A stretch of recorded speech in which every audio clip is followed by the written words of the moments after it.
Hello my friends, and especially hello all my anxious friends. Today I will be talking about anxiety again, reflecting on the way it makes me and it makes us want to control everything, and giving an alternative. So stick with me, I have something very special to share with you.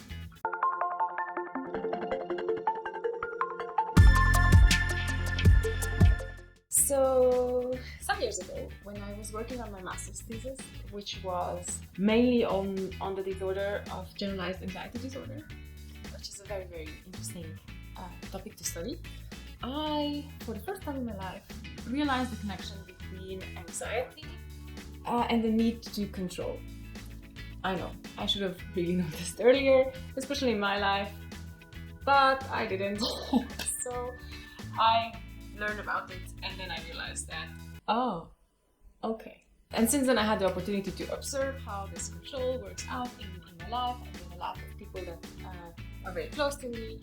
And I even made a video about how it works out sometimes on my prayer life. But most of the times I only realized, like years in retrospect, that, oh man, that was totally a control anxiety situation. And I didn't even notice it at the time that I was controlling the situation. But there you have it. But what I want to talk to you today about is that this time, last week, I realized it as it was happening. So in last week's video, for the first time, I made a vlog and I talked to you about how I feel about getting a job and how happy I am. So I was really, really, really happy, and at the same time, really, really, really anxious. I'm also observing that these two things come together. I will get to that point a bit later. So yours truly got the job, with which I am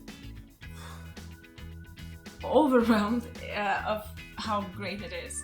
And the first thing that I found myself doing was kind of mentally taking my planner and saying, okay, so this job will require me to travel about this and this many hours. Okay, then I'll have to, if I have to be there at 8, then I'll have to leave home at 6:30, and that would mean for my perfect morning routine I would have to wake up around 5, maybe 4:30. And then on and on it went, like, oh okay, so I have these things that I really want to do. Okay, so Mondays I will create, and Tuesdays I will work out, and on Wednesdays, well, I have to do a social day because it's kind of what you need to have in your life. Thursdays is always date night, that's a great thing. And Fridays, well, I suppose I will drop down dead from exhaustion if I keep expecting myself to do this routine. And I'm not kidding, I really, like a year ago, I had a similar situation where I was working 4 days in a clinic and having one day to study and finish my last seminars and preparing for my final examination. And for that job, I really had to wake up at 5 a.m. so that I can be there at 8 a.m. So I always had to go to sleep at 9 p.m.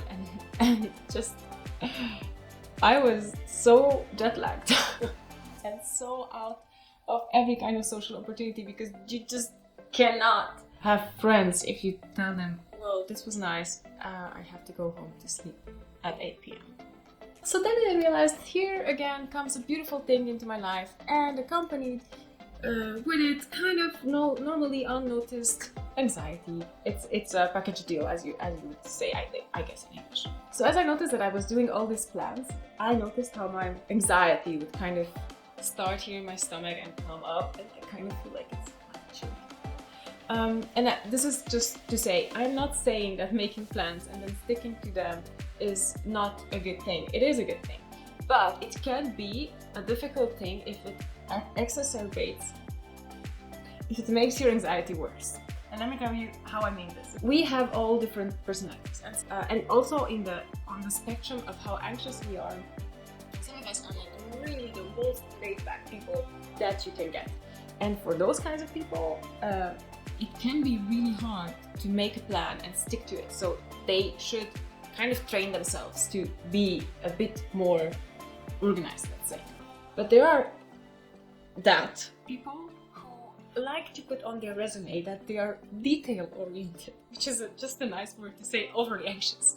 And that really means, like, we always have these lists in our heads and plans and time chunks, and how can I do everything? And for these kinds of people, like I am, it is like our planner is saying to us, come, I have a way to alleviate the mess in your head. Come. This is what I need you to do. Just write everything down, everything that you didn't think of. Then think about all the times that you have, but be realistic, because you have to be realistic so you are able to do a good plan. Let's see, does it work? Oh no, it's not working. Oh no, you won't have time for all the things in your life. Oh well, I guess you can work on your commute. I mean, do you really need a lunch break? Yes, let's schedule work on your commute. Yes, let's put meetings in your lunch break. And then, let's put downtime in the schedule. Like, as it would work when your system is so overworked and you're so stressed that if you put downtime in your schedule, then immediately you stress. You do stress and you're like, oh yes, now I have downtime. Let's just make your life more miserable. Wait a minute. You're not on my side. You're not on my side at all. What's happening here? Control will never help me alleviate my anxiety. It will only try to make it worse. Because it's kind of giving into that anxiety, and it creates more by creating all of these plans and expectations. And I failed at this so many times in my life that I can only honestly say that whenever you think that you can control things, that is just in your head one more thing that you need to accomplish. Whilst if you learn a bit from the laid back side and you get to kind of let go of some of these things, and even if that letting go only means well, I just have no idea when I'm going to be able to do, my workouts, and when I'm going to be able to create, or whatever that would mean in your life. But just to let go of one thing, if you can identify the thing that most contributes to your anxiety and consequently to your bodily stress, and you can let go that one thing, then I am pretty sure that even if you're the kind of person who has a lot of things in their minds and a lot of things on their list, you can still accomplish most of that list in a okay manner. So kind of you have to let go of perfection. But what I really, really realized at that moment, and I was really excited to create about this, was that for the first time last week, I managed to do this. I managed to first realize where are the controlling thoughts in my head, and just really push myself to not give them so much space. And then I kind of saw where the space that control left unoccupied left me. In other words, I managed to kind of just listen in to my anxiety. And I kind of just managed to sit and listen and just feel anxious. As counterintuitive as that sounds, that was the place that brought me the hugest freedom. Because in the end, anxiety is just a feeling. And as a feeling, I like to look at feelings as messengers between my inner life and my outer reality. And it's kind of like you have these minions who are the messengers. And anxiety is one of those minions that gives you a message.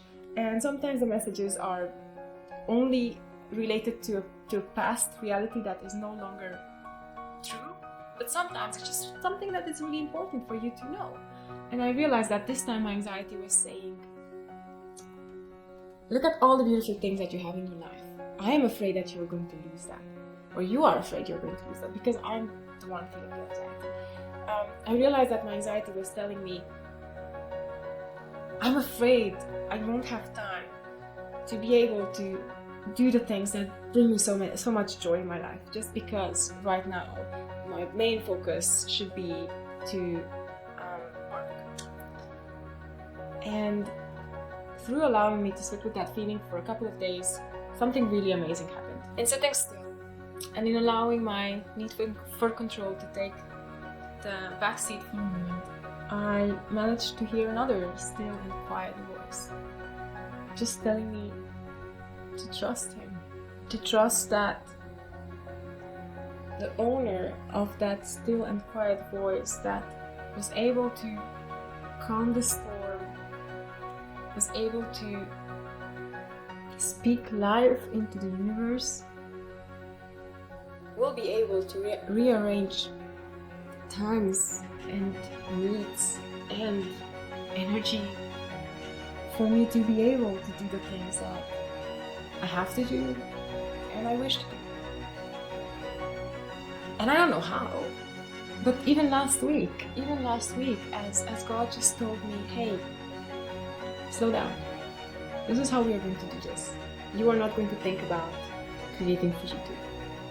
And just out of that trust and peace that I experienced with him came one of my favorite videos so far, this vlog that I did last week. And this that I actually started working on last week. It was kind of like, God was saying me, I love you. If my son was not something for me that I felt it was too much to give to you, how do you think I'm not going to look after you? How do you think I'm not going to give you time to work out? How do you think I'm not going to give you time to fulfill one of this most tender wishes of your heart, to create? I've got this.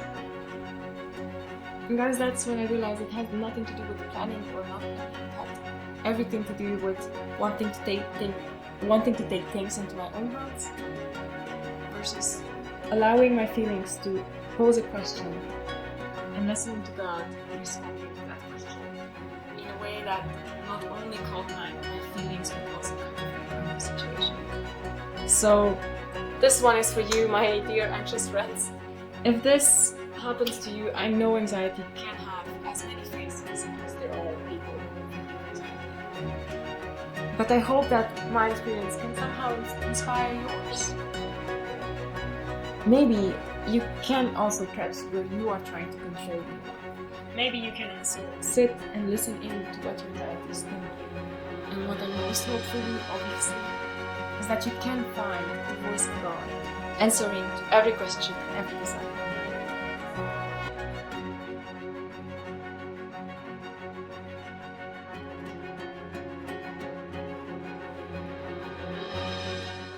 Again, if you like this kind of topics, make sure you subscribe to my channel and allow YouTube to send you notifications. And if you like this video, thumbs up. If you don't like this video, thumbs down. That's your right. Comment if you feel like you have something to add or ask. And see you next time. Until then, take great care of yourselves. Bye!